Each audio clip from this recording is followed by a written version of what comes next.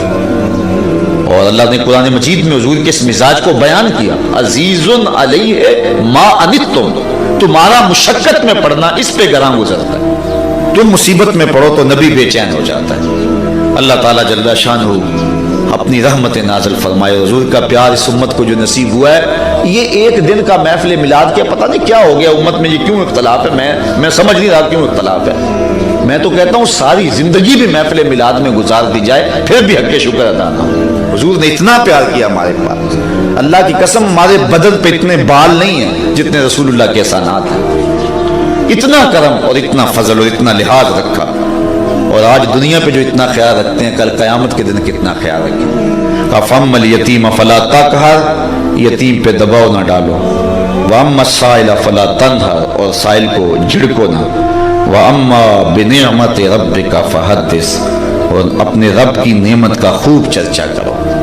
اللہ نعمت دے, کرم نوازی فرمائے تو اس کا اظہار کرو, چرچا کرو, اس پر گفتگو کرو, اس پہ بات کرو, تشکر بجا لاؤ.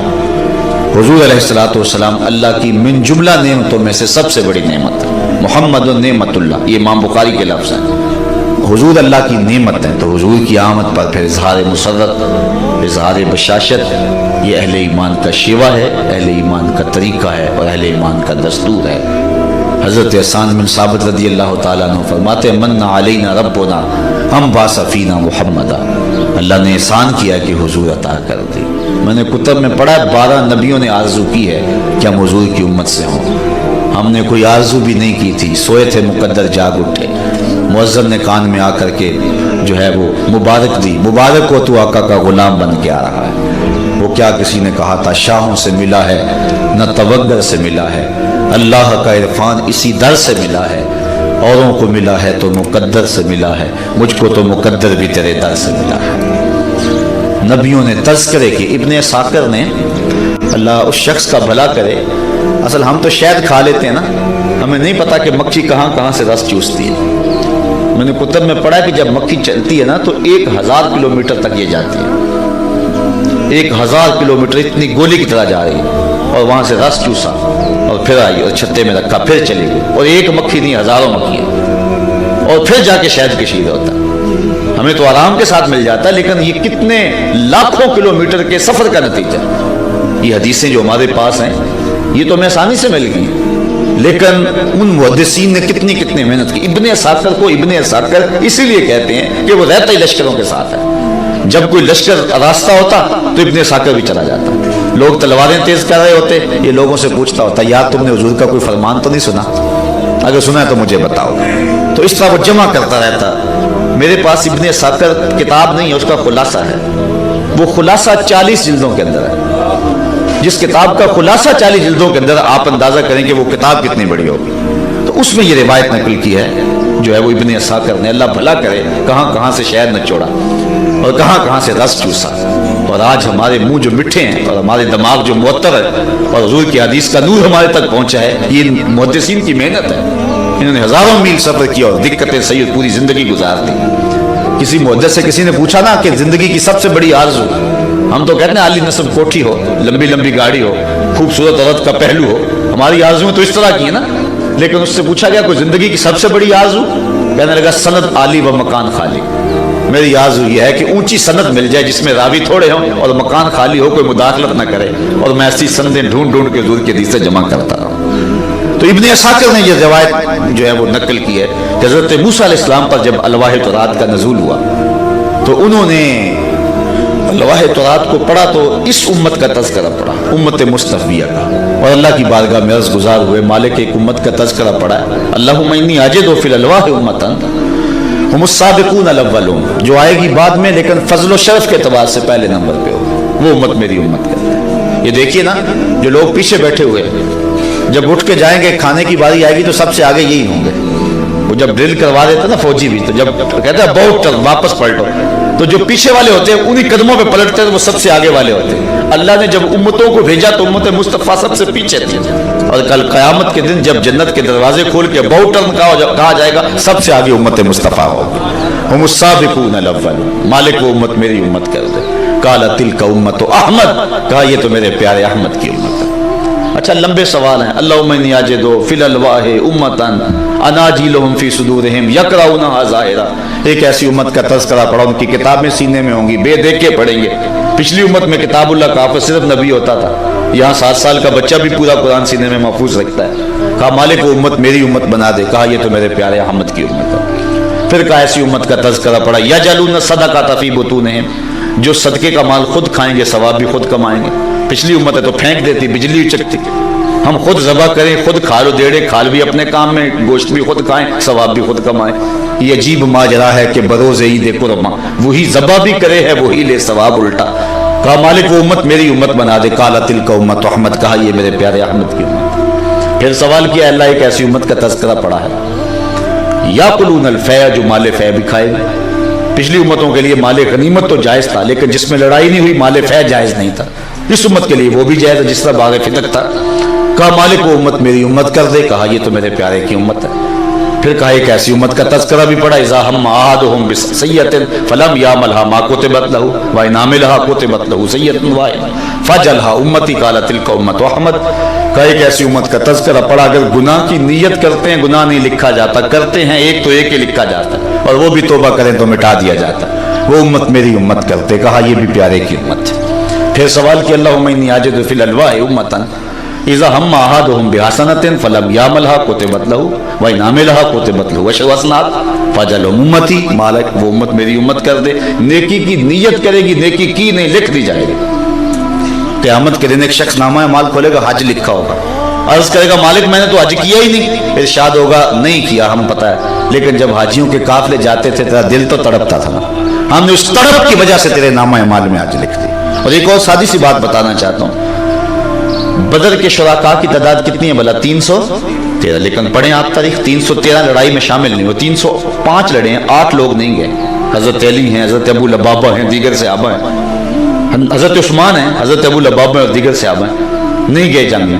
لیکن جب مال غنیمت بٹا تو ان کو برابر کا حصہ دیا گیا. کیوں؟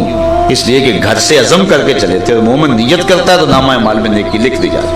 وَإِنْ عَمِلَهَا کتبت له عشر حسنات, اور اگر عمل کرتا ہے کہ لکھی 10 جاتی.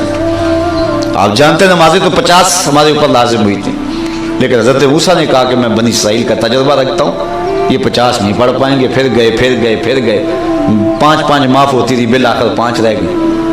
تو حضرت موسیٰ نے تو عرض کی کہ ایک بار اور جائیے. کہا مجھے رب سے شرم آتی ہے, یعنی امت سے توقع وابستہ کی ہے, اتنی نکمی تو نہیں ہے کہ 5 بھی نہیں پڑے گی. اللہ اکبر.